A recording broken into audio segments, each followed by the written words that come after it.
phone call. Welcome to the show. You're our very first caller here at the U.S. Chess Championship show. Hi, everybody. How are you? This is John Cordisco in upstate New York. Hi. Sorry about my voice, a little hoarse. I want to give you congratulations, Jen. Joe and the boys told me about your delivery. Congratulations. Thank you very much.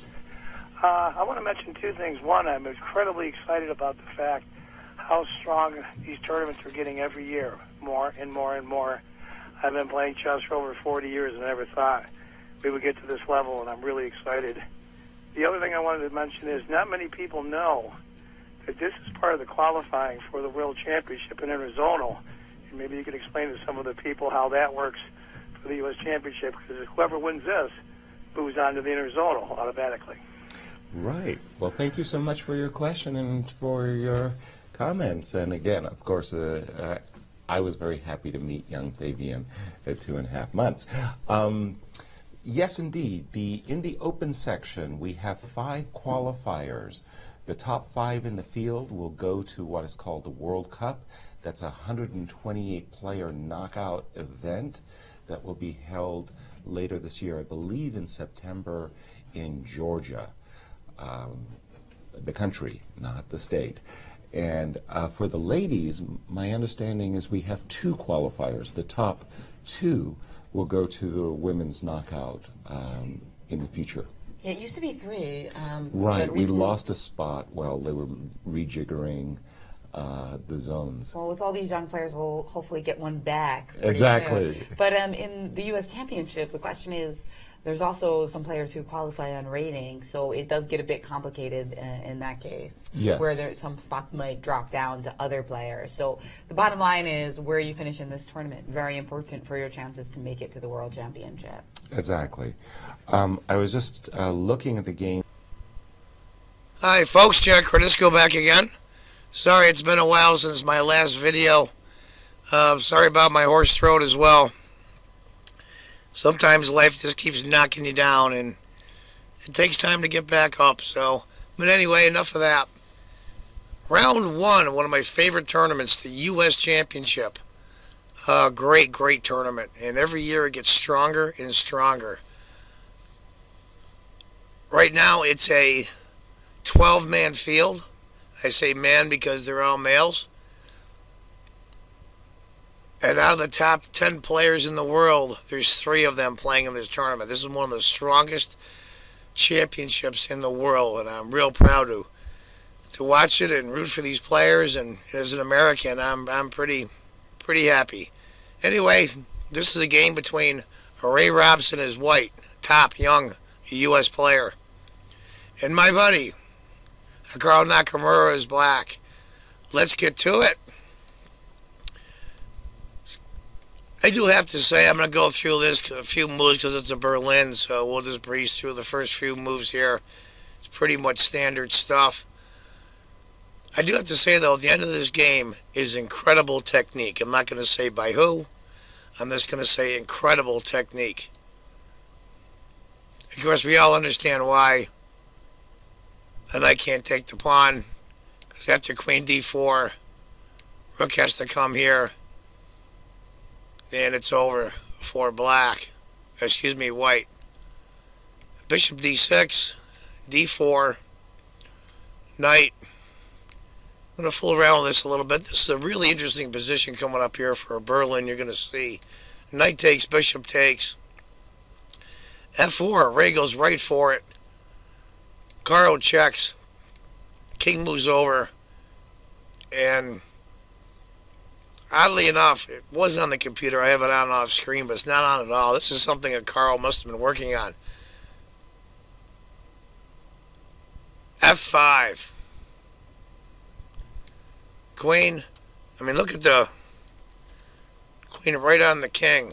But the weird part is, if the king comes here, he's perfectly safe.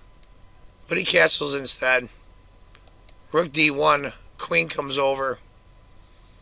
Knight f3. We're going to go through a few moves here because the main part of this is the ending. That's the real treat, I think. Rook. Pawn takes.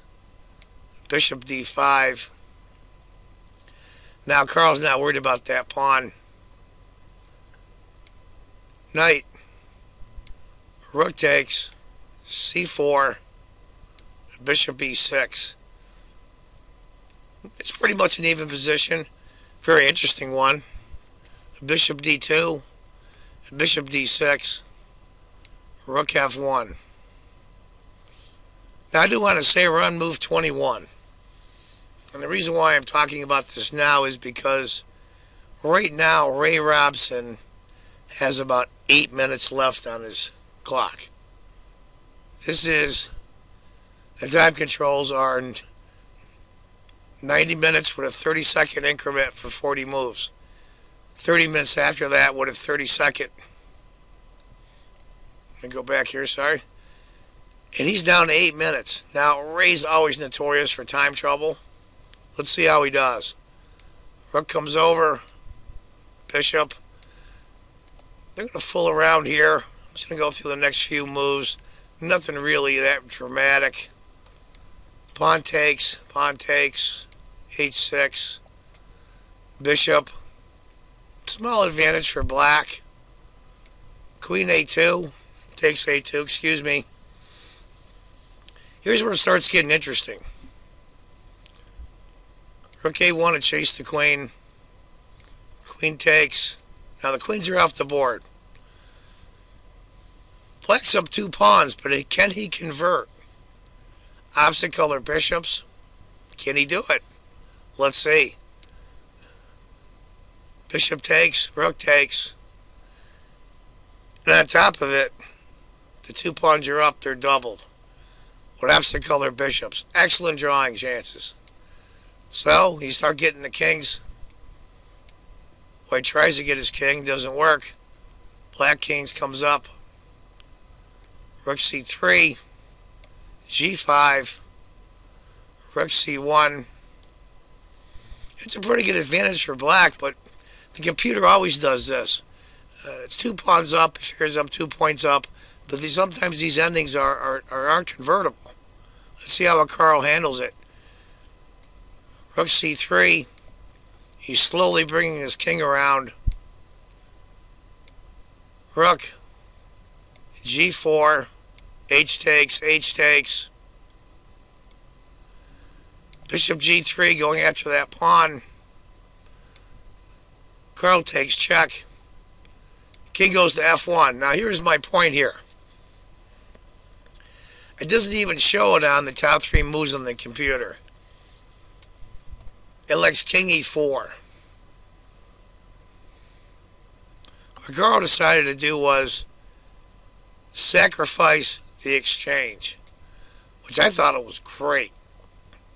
C5, just simplify it down and use your technique. And we're going to go through the last few moves here. They're really outstanding by Carl. King comes in. Rook D3. C6. Rook. Here comes the pawn. It gets to the point where, what are you going to do? Rook A3, there's nothing better. It's weird. You're almost in Zugzwang in a way. Bishop. Rook. Bishop. Moves the rook around a little bit. G3, check. King comes over. Bishop B4. Rook A3. Bishop D5. And look at this. This bishop is guarding all 3 pawns. What can black do? Nothing. King F2. So the rest is, look at this technique. As Carl slips his king in. Here comes the pawn.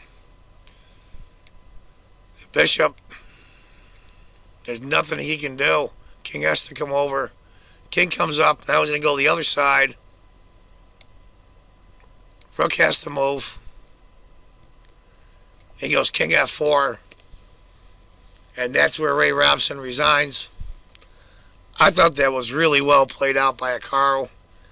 I think Ray thought, even being 1 or 2 pawns down, with opposite color bishops, that he could draw it. and Carl just pushed through and pushed through and pushed through and found a way to win. So I'm happy to say, after one round in the U.S. Championship 2017, my buddy Carl Nakamura with a win in round one. Looks for other games that I'm going to be covering on the U.S. Championship, as hopefully my voice will hold out. You can also see it in its entirety with commentary if you go to the YouTube Chess Club and Scholastic Center of St. Louis. They will have coverage. It's 5-6 hours long. It's great coverage with Yasser Sarawan, Jennifer Shahadi, and Maurice Ashley. So until the next game, folks, hopefully I'll be doing my videos on a regular basis. And as I always say at the end of my videos, if you think chess is just a game, you're not playing it right. Take care, folks. Bye-bye.